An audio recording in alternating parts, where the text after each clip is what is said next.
नमस्कार, मैं हूं पुनीत पाठक और आप देख रहे हैं मध्य प्रदेश की बात। बहुत स्वागत है आप सबका। कोविड काल में एक बार फिर से पेट्रोल डीजल के दाम आसमान पर हैं और इसको लेकर लोगों की जेब का बुरा हाल है। एक तरफ काम धंधों की बुरी स्थिति, दूसरी तरफ महंगाई आसमान पर।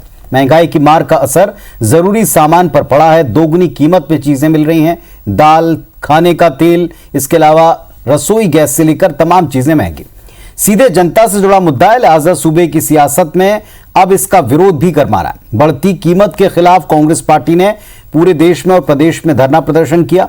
सड़क पर उतरकर कांग्रेस पार्टी ने महंगाई के लिए केंद्र और राज्य की सरकार की नीतियों को दोष दिया, जिम्मेदार ठहराया। इस पर बीजेपी ने पलटवार भी अपने हिसाब से किया। कुल मिलाकर पेट्रोल डीजल की लड़ाई सड़क पर आई है। एक दूसरे पर आरोप प्रत्यारोप लग रहे हैं।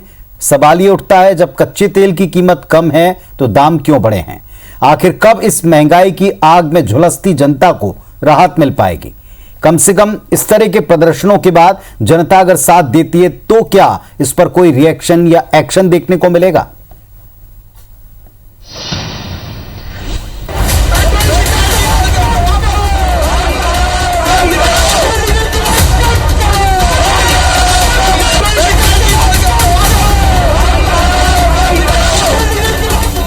ये तस्वीरें प्रदेश के अलग अलग शहरों की हैं, जहां पेट्रोल डीजल की बढ़ी कीमतों के खिलाफ कांग्रेस ने हल्ला बोला। महंगाई को लेकर कांग्रेस 6 महीने के भीतर दूसरी बार सड़क पर उतरी है। भोपाल में पूर्व सीएम दिग्विजय सिंह और पीसी शर्मा की अगुवाई में कांग्रेसियों ने राज्य और केंद्र सरकार के खिलाफ धरना प्रदर्शन किया, जबकि इंदौर में सज्जन सिंह वर्मा और जबलपुर में विधायक विनय सक्सेना के नेतृत्व में कांग्रेस सड़क पर उतरी। ग्वालियर में भी कांग्रेस ने प्रदर्शन कर पेट्रोल डीजल की कीमतों में बेतहाशा वृद्धि के लिए केंद्र और राज्य सरकार की नीति पर सवाल उठाए। पेट्रोल डीजल के साथ खाने के तेल और दाल, हर चीज की महंगाई बढ़ती जा रही है। ये सरकार ने महंगाई कम करने की बात कही थी, मोदी सरकार ने। महंगाई बढ़ गई और जब इंटरनेशनल मार्केट में क्रूड ऑयल का दाम कम हो रहे हैं तब ये बढ़ा रहे हैं। नरेंद्र मोदी और शिवराज ने मिलके 18 बार गैस, डीजल, पेट्रोल के भाव बढ़ाए एक महीने में। जब अंतर्राष्ट्रीय कीमतें कम हो रही हैं, क्रूड का ऑयल कम है, तो फिर आप एक्साइज बढ़ा के जनता का पेट में लात क्यों मार रहे हो? अगर आंकड़ों पर गौर करें तो प्रदेश में 1 जनवरी को पेट्रोल के दाम 91 रुपए 46 पैसे थे, जबकि डीजल 81 रुपए 64 पैसे। जबकि 6 महीने बाद पेट्रोल के दाम 11 जून को 104 रुपए 89 पैसे और डीजल के दाम 95 रुपए 35 पैसे हो गए। प्रदेश के अनूपपुर की जनता को 1 लीटर पेट्रोल के लिए 106 रुपए 59 पैसे चुकाने पड़ रहे हैं। वैसे पेट्रोल डीजल को लेकर सबसे ज्यादा वैट मध्य प्रदेश में ही लगता है। मध्य प्रदेश में डीजल पर 23% वैट, 3 रुपए एडिशनल ड्यूटी के अलावा 1% प्रति लीटर सेस और 31 रुपए 83 पैसे एक्साइज ड्यूटी लगती है। जबकि पेट्रोल पर 33% वैट के अलावा 4 रुपए 50 पैसे एडिशनल ड्यूटी, 1% प्रति लीटर सेस और 32 रुपए 98 पैसे एक्साइज ड्यूटी लगती है। बहरहाल कांग्रेस को उम्मीद है कि महंगाई के मुद्दे पर वो केंद्र और राज्य सरकार के खिलाफ माहौल बना सकती है। दूसरी ओर बीजेपी नेता जवाबी हमला करने में पीछे नहीं रहे। जो लोग शीशों के घरों में रहते हैं उन्हें दूसरों पर पत्थर नहीं फेंकना। वो कांग्रेस को अधिकार किसने दिया जिसने अपने घोषणा पत्र में डीजल, पेट्रोल के दाम कम करने का कहा था और कम तो नहीं किए, बढ़ा और दिए थे। देखिए, डीजल और पेट्रोल के दाम यदि मध्य प्रदेश में बढ़े तो उसका कारण तो कमलनाथ जी की सरकार है। 3 महीने के लिए शायद रहेगी, उसके बाद उस पर नियंत्रण भी हम पाएंगे, इसका मुझे पूरा विश्वास है। भाई बड़ा संकट है, आपदा है, महामारी है, इस पे भी तो कांग्रेस को कुछ करना चाहिए। कुल मिलाकर कोरोना की दूसरी लहर से उबरने की कोशिश कर रहे प्रदेश की जनता को अब महंगाई की आग से खुद बचाने के लिए सबसे बड़ी चुनौती है। वहीं महंगाई का मुद्दा कांग्रेस के लिए सियासी तौर पर संजीवनी बनता दिख रहा है। पार्टी को पता है इसके जरिए आम जनता तक अपनी पकड़ बनाई जा सकती है। Bureau report, IBC 24। तो पेट्रोल और महंगाई की मार आम जनता पर प्रतिदिन पड़ती है, हर दिन पड़ती है, हर दिन इंसान जूझता है और बाकी सारी चीजों की क्या परिस्थितियां कोविड काल में, ये किसी से छिपा नहीं है। दो बड़े जिम्मेदार जनप्रतिनिधि हैं दोनों पक्षों से। अनिल फिरोजिया साहब भारतीय जनता पार्टी से सांसद महोदय, नमस्कार, स्वागत है आपका। विनय सक्सेना जी हैं कांग्रेस पार्टी से जिम्मेदार जनप्रतिनिधि हैं, कांग्रेस पार्टी के सीनियर विधायक हैं। नमस्कार सक्सेना जी, आपका भी बहुत स्वागत है। अनिल फिरोजिया साहब, आज कांग्रेस पार्टी ने प्रदर्शन किया तो बीजेपी के रिएक्शन हम देख रहे थे, ऐसा लगा कि ये सिर्फ कांग्रेस का प्रदर्शन था, लोगों को कोई दिक्कत नहीं, रिएक्शन से ऐसा लगा। लेकिन जनता बहुत त्रस्त है, जनता की भी अपनी दिक्कतें हैं। क्या ये कह के पल्ला झाड़ा जा सकता है कि किसी और ने वायदा पूरा नहीं किया इसलिए हम महंगाई पर उनके विरोध को क्यों सीरियसली लें? जो बात तो सही है कि ये ऐसे कोरोना संक्रमण काल में जिसमें भारत ही नहीं अपितु पूरा विश्व संकट में है, तो ऐसे समय में कांग्रेस के द्वारा आंदोलन करना ये कहां तक उचित है, जब जिस सभी बुरे मतलब केंद्र की और मध्य प्रदेश की गाइडलाइन है कि धार्मिक आयोजन, राजनीतिक आयोजन और सब आयोजन अभी प्रतिबंधित है। ऐसे में आंदोलन करना और कांग्रेस जैसी पार्टी को ये बड़े विचारणीय प्रश्न हो जाता है, जब पूरा देश और प्रदेश के जनता इस कोरोना संक्रमण काल से गुजर रही है। और जब संक्रमण काल था तब ये जो नेतागण थे कांग्रेस के, ये घर बैठे हुए थे, जब ये बाहर क्यों नहीं निकले, मैं ये पूछना चाहता हूं। और अभी ये सिर्फ नौटंकी कर रहे हैं, जनता को इससे कोई फर्क नहीं पड़ना, क्योंकि जनता जो है वो अभी इस संक्रमण से उभर ही नहीं पाई है। वो अभी ये संक्रमण, जैसे कि बार बार सभी कह रहे हैं कि अभी ये संक्रमण अभी खत्म नहीं हुआ, सिर्फ कम हुआ है। अनिल फिरोजिया साहब, आप जनता से जुड़े व्यक्ति हैं, मैं उम्मीद करूंगा कि इस पर थोड़ी पॉलिटिक्स को कुछ देर के लिए आप अलग रखकर देखें। मेरा सवाल बहुत क्लियर था कि आम जनता से जुड़ा हुआ मुद्दा है, ये कहकर कि कांग्रेस को अधिकार नहीं, लेकिन जनता को तो अधिकार है सवाल पूछने का। क्यों अब तक महंगाई के ऊपर कंट्रोल के लिए कुछ कर नहीं पाए? क्यों इस मुद्दे के ऊपर आपने भी तो सरकार में आते समय अच्छे दिनों का प्रॉमिस किया, आपने भी तो उसी जनता से प्रॉमिस किया। आज उसकी क्या स्थिति है वो आपसे छिपी नहीं है। खाद्य तेल हो, रसोई गैस हो, अनाज हो, दालें हो, हर किसी के दाम कहां जा रहे हैं, वो कैसे आप एक वर्ग को तो चीजें मुफ्त में मिल रही हैं, बाकी दूसरा वर्ग जो टैक्स पेयर भी, उसका क्या हाल है, उसकी सुध कौन लेगा? उसकी जिम्मेदारी केंद्र की नहीं है, राज्य की नहीं है? आप बिल्कुल बात सही कह रहे हो कि अच्छे दिन की जो बात करी थी उसके लिए हम प्रयासरत भी थे, पर यह किसको मालूम था कि कोरोना का कैसा संकट का काल आएगा। जब मैं सांसद बना था तो हमको भी एहसास नहीं था कि इतना बड़ा संकट आने वाला है देश क्या विश्व में।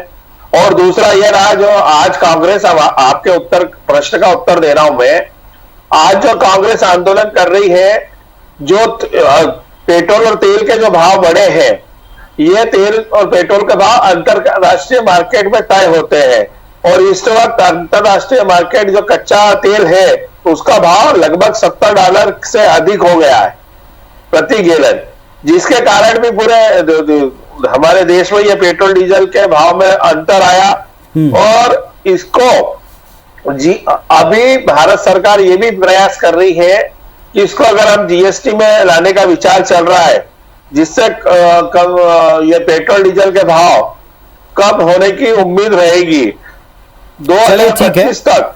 ठीक है, आपका उत्तर अपनी जगह। और दूसरी बात आपने जिस कोरोना की कही थी, तो 2 दिन से हम सिंधिया जी के कार्यक्रम भी देख रहे हैं, उनके दौरे की भीड़ भी, क्योंकि आपने कांग्रेस के नेताओं के प्रदर्शन पर कहा, उसका सवाल भी मैं उनसे पूछ रहा हूं। विनय सक्सेना साहब, आपने सुन लिया फिरोजिया साहब ने क्या कहा आपके प्रदर्शन को लेकर के, दोनों मुद्दों पर अपनी राय रखें, और क्रूड ऑयल पर भी उन्होंने अपना एक पॉइंट रखा है।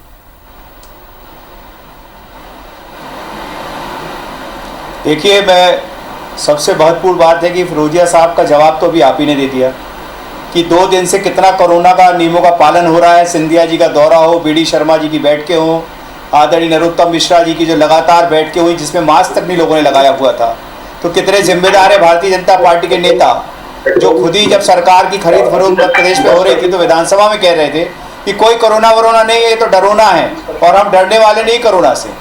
और दूसरी बात में, देश के प्रधानमंत्री जी ने जब क्रूड ऑयल की कीमतें 2014 में कम हुई लगातार, तो उन्होंने देश को संदेश में कहा था कि अगर मेरे किस्मत से क्रूड की ऑयल की कीमतें कम हो रही हैं तो आज में कीमत अगर नहीं भी सरकार कम करेगी, लेकिन जब कीमतें बढ़ेंगी तो हम इसका फायदा सीधे जनता की जेब तक पहुंचाएंगे। ये बात देश के प्रधानमंत्री ने कही है, फिरोजिया साहब, और किसी ने नहीं कही। दूसरी गंभीर बात कहना चाहता हूं, कोरोना काल में जब आदमी के रोजगार चले गए, नौकरियां चली गई, 2 वक्त की रोटी का जुगाड़ करना मुश्किल हो रहा है, ऐसे में सरकार चाहती तो राहत दे सकती महंगाई में।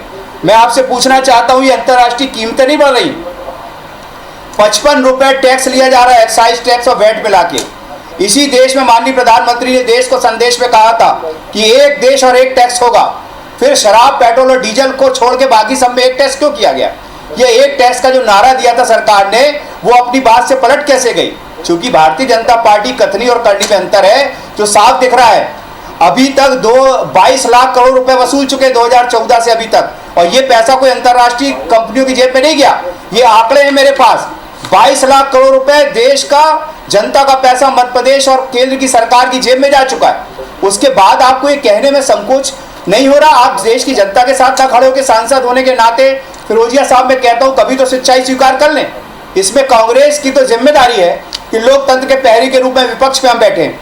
अगर हम सड़कों पे नहीं आएंगे तो कब आएंगे? आज जो भारतीय जनता पार्टी के जो बड़े बड़े नेता हैं वो तो ढोल पीट रहे थे, उस समय कपड़े फाड़ रहे थे। देश में, प्रदेश में संकट, तब तो कपड़े फाड़ रहे थे भाजपा के नेता लोग सड़कों पे, तब तो नहीं किसी ने कहा। जिनको इलाज की जरूरत थी, जिन लोगों को जरूरत थी, जब ये कहा थे, अभी आपको क्या लगता है आप ही पर काम कर रहे थे? अरे हम लोग कोरोना में खुद बीमार हो गए थे, लगातार काम किया हम लोगों ने। बात जो आप कर रहे हो कथनी करने में, तो आपने भी बोला था कोई राजनीति नहीं कर रहे। मैं तो खुद कोरोना पीड़ित था, लगातार जनता के बीच में रहा हूं 24 घंटे। बिजली का बिल आप, और अब जब आपकी सरकार आ गई और 1 2 3 4 10 तक गिनती। अब आप मुद्दे से हट के अगर बात करेंगे तो इसका एक दिन और विषय तय कर लेंगे। और कहते थे मैं कहना चाहता हूँ आईबीसी की ओर से अगली बार एक डिबेट इस विषय पे रख लें। बिल माफ नहीं करे, कर्जा माफ नहीं करा तो हम मुख्यमंत्री बदल देंगे। कहाँ बदले? कितने मुख्यमंत्री बदले? सिर्फ 15 महीने। फिरोजिया साहब, उत्तर विनय सक्सेना साहब ने भी दिया और आईबीसी 24 ने हर एक विषय को उठाया। जिस विषय पर आप चर्चा करना चाहते हैं उससे कहीं ज्यादा इंपॉर्टेंट है कि जिस विषय पर जनता चर्चा करना चाहती है, जिससे वो त्रस्त है, उसको हम उठाकर आप दोनों पक्षों को बिठाते हैं और सुनवाते हैं कि आप दोनों की क्या राय है। लेकिन एक बात सच है फिरोजिया साहब कि आप मुद्दे से अलग, पिछले जो वायदे थे वो तो आप याद हैं, गिना रहे हैं। इस बार जो सरकार प्रदेश में भी आपकी, देश में भी आपकी, अगर वो आपसे उम्मीद ना लगाए जनता तो किससे लगाए? ये जनता का प्रदर्शन नहीं मानते आप, चलिए ठीक है, कांग्रेस का प्रदर्शन है, इस पर आपने टिप्पणियां की, लेकिन मुद्दा तो जनता का है।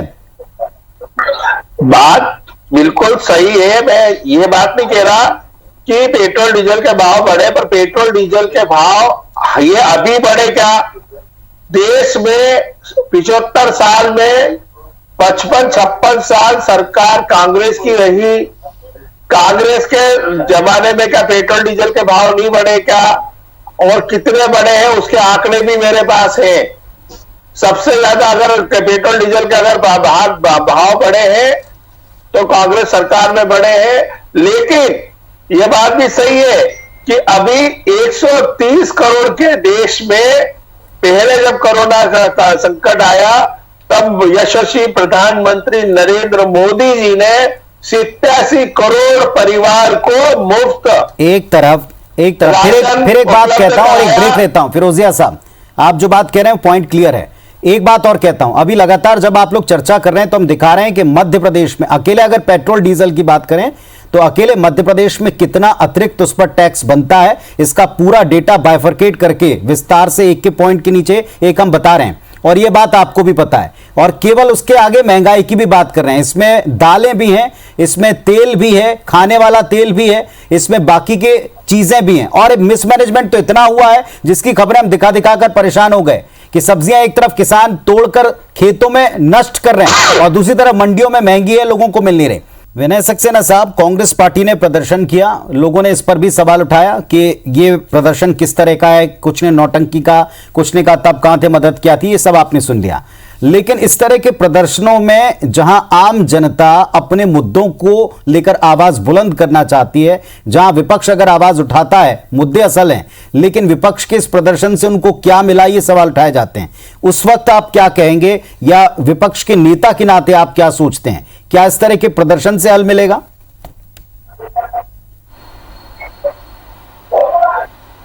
देखिए, हिंदुस्तान में लोकतांत्रिक व्यवस्था है, ठीक है।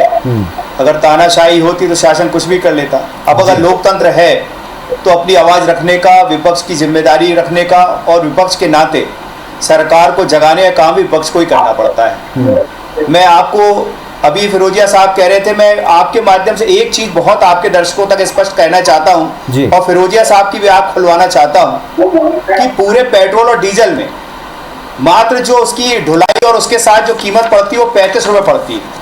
उसमें अंतर्राष्ट्रीय कीमतें सब जोड़ ली जाएं, लेकिन जो उसके ऊपर टैक्स लगता है, एक्साइज और वैट लगता है, उसको लेके जो 55 और 60 रुपए लगता है, वो ले जाके कीमतें बढ़ती हैं। तो ये जो बार बार कहते हैं, सरकार की तरफ से झूठ बोलते हैं, और खास तौर से भारतीय जनता पार्टी के लोग जैसी आदत है, झूठ बोलो, बार बार बोलो, जोर जोर से बोलो, सच साबित कर दो।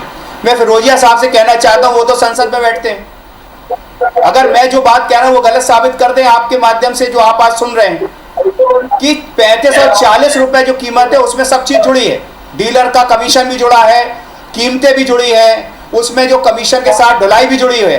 तो इतनी एक्साइज जब यूपीए सरकार थी तो 8 रुपए और 9 रुपए लीटर एक्साइज ड्यूटी लगती थी। आज जो एक्साइज ड्यूटी मिला के जो कीमत लग रही है 55 और 60 रुपए लग रही, तो इसमें अंतर्राष्ट्रीय कीमतें कहां से आ गई? दूसरा, मैं आपको एक प्रश्न पूछना चाहता हूं फिरोजिया साहब से। भारत से जो छोटे देश हैं, भूटान में 50 रुपए है पेट्रोल, बांग्लादेश में 77 रुपए है, श्रीलंका में 61 रुपए है, नेपाल में 69 रुपीज है, पाकिस्तान जैसा देश जो कंगाल देश है वहां पे 52 रुपए टैक्स है, और चाइना में 75 रुपए है पेट्रोल। तो क्या यहां अंतर्राष्ट्रीय कीमतें काम नहीं कर रही? वहां पे ये बहाना वहां की सरकार क्यों नहीं बनाती? ये मध्य प्रदेश और हिंदुस्तान भर की सरकार है। ठीक है विनय साहब, आपने जो पॉइंट रखे थे, इसलिए मैंने ब्रेक पर जाने से पहले भी कहा था कि हमने सारे डिटेल दिए हुए हैं, उसमें आप निकाल लें 23% से लेके नीचे जितना भी टैक्स लग रहा है वो सबका सब उसमें दिख रहा है सामने, इसमें कोई शंका ही नहीं। अनिल फिरोजिया साहब, बार बार ये कहा गया कि इसे आप वैट को हटा करके एक टैक्स के दायरे में लाएं, एक टैक्स के दायरे में लाएं, बाकी के फैसलों में इतनी त्वरित है केंद्र की सरकार, बीजेपी की सरकार, इस मामले में इतना टाइम क्यों ले रही है, जो जनता से जुड़ा असल मुद्दा है?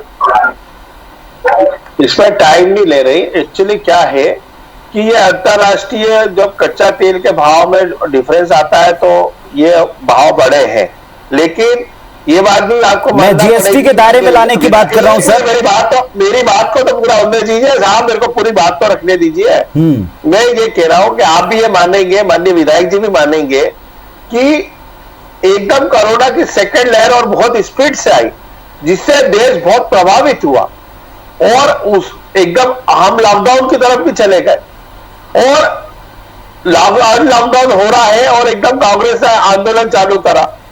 अभी भारत में माननीय प्रधानमंत्री नरेंद्र मोदी जी ने आत्मनिर्भर भारत की जो बात करी थी, और उस पे पुण्य कदम चलना भी चालू कर दिया था, पर ये अचानक आपदा आ रही थी, ये किसको मालूम था? आज हम बायोगैस की तरफ हमने पहला कदम बढ़ाया है, हम उसकी तरफ जा रहे हैं, बायोडीजल की तरफ हम काम कर रहे हैं, हम सीएनजी पीएनजी के उपयोग को बढ़ाने के लिए हम आगे बढ़ चुके हैं। अभी हम सिटी गैस वितरण के 11 राउंड, हर मुद्दे पर आप जा रहे हैं अनिल जी, लेकिन उस बात का जवाब नहीं दे रहे हैं जो जनता से क्लियरली सीधा जुड़ा है। ये सब प्रयास, ये सारे प्रयास हम बता, ये सारे प्रयास उजागर है सर। भारत में मेरी बात तो सुनिए सर, आत्मनिर्भर भारत हम जब भी हो पाएंगे जब हम अपने इंडिपेंडेंट खड़े होंगे। तो यशस्वी प्रधानमंत्री जी ने जो बात कही है वो बहुत सोच समझ के करी, लेकिन चलिए विनय जी कुछ कहना चाहेंगे इस पर? मेरे ऊपर किसी का वंश नहीं चलता है, जब इससे हम निकलेंगे। मैं तो उस दिन का इंतजार कर रहा हूं, हम इसको कि हमारे देश के परम आदरणीय मोदी साहब जो हमारे प्रधानमंत्री चल रहा है, वो किसी दिन रात को 9 बजे अचानक टीवी में प्रकट होंगे, पूरा विश्व और व्यवस्था आके कहेंगे कि मैंने आज से पेट्रोल डीजल पे एक्साइज टैक्स हटा दिया, वैट हटा दिया, अब एक देश और एक टैक्स जो मेरा वादा था मैं पूरा करने जा रहा हूँ। उसको खड़ा ये बात जो हर चीज वो खुद कहते हैं उसका इंतजार हो रहा है देश की जनता की तरफ से। काम कर और मैं ये भी कहना चाहता हूँ फिरोजिया साहब, कल को आप कहोगे इलेक्ट्रॉनिक कारें आने वाली है, जब टेस्ला की कार आ जाएगी तो पेट्रोल डीजल की जरूरत नहीं पड़ेगी। कल इनके पूर्व मंत्री रायपुर के भगवान अग्रवाल जी कह रहे थे कि आप पेट्रोल डीजल बढ़ाना। चलिए, दोनों पक्षों को जनता बहुत ध्यान से सुन रही है। ये डिबेट होती है इसलिए ताकि आप दोनों पक्षों को सुन सकें।